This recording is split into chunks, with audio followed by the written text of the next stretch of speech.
Business for Part 2 of the Council. Your Majesty, to make your declaration.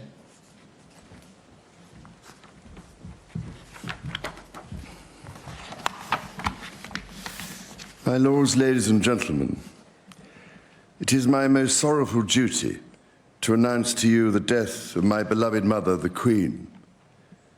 I know how deeply you, the entire nation, and I think I may say the whole world, sympathize with me in the irreparable loss we've all suffered. It is the greatest consolation to me to know of the sympathy expressed by so many to my sister and brothers, and that such overwhelming affection and support should be extended to our whole family in our loss.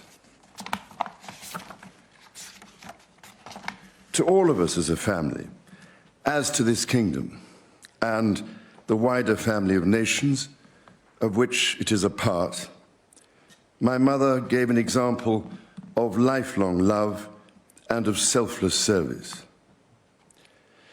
My mother's reign was unequaled in its duration, its dedication and its devotion. Even as we grieve, we give thanks for this most faithful life.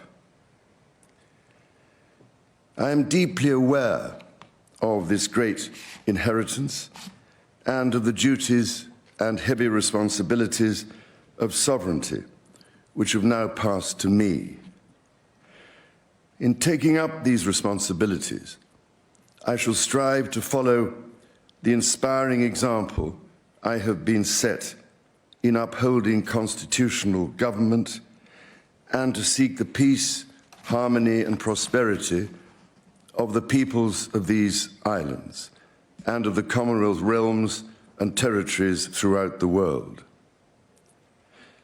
In this purpose, I know that I shall be upheld by the affection and loyalty of the peoples whose sovereign I have been called upon to be, and that in the discharge of these duties, I will be guided by the counsel of their elected parliaments. In all this, I am profoundly encouraged by the constant support of my beloved wife. I take this opportunity to confirm my willingness and intention to continue the tradition of surrendering the hereditary revenues, including the Crown Estate, to my government for the benefit of all, in return for the sovereign grant, which supports my official duties as head of state and head of nation. And in carrying out the heavy task that has been laid upon me, and to which I now dedicate what remains to me of my life, I pray for the guidance and help of Almighty God.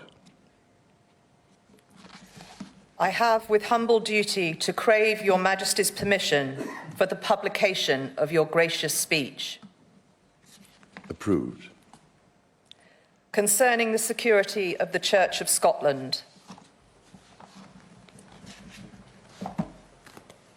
I understand that the law requires that I should, at my accession to the Crown, take and subscribe the oath relating to the security of the Church of Scotland. I am ready to do so at this first opportunity.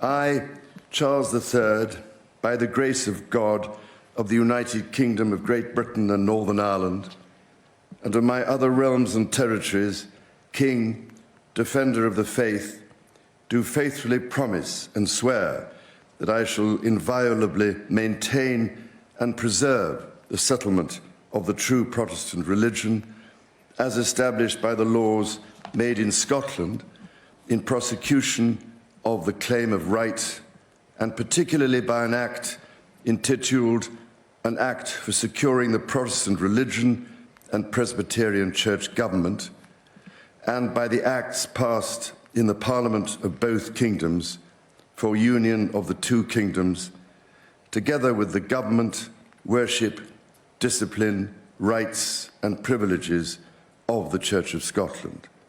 So help me God. I now invite Your Majesty to subscribe both copies of the instrument, confirming the oath has been taken.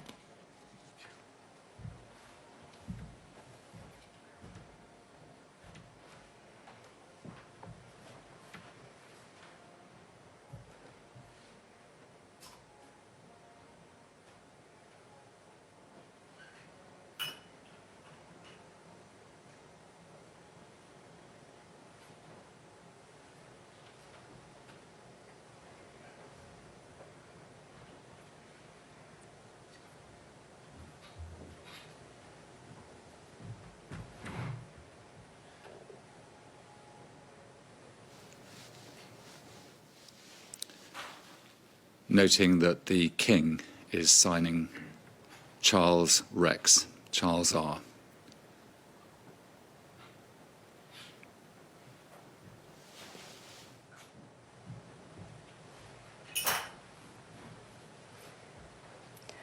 I now invite the witnesses to His Majesty's oath to sign both copies of the instrument.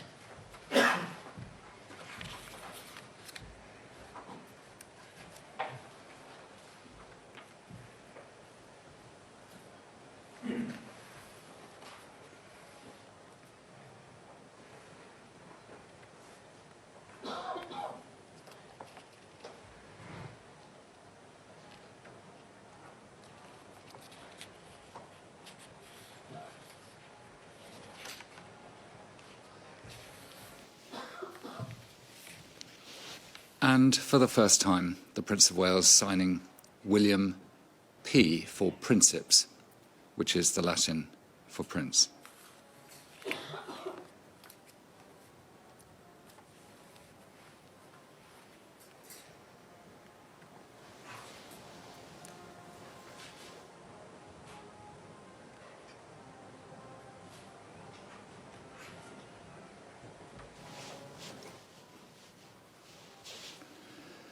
You will note that for an order in council to be approved by the monarch, just the simple word approved makes it enacted.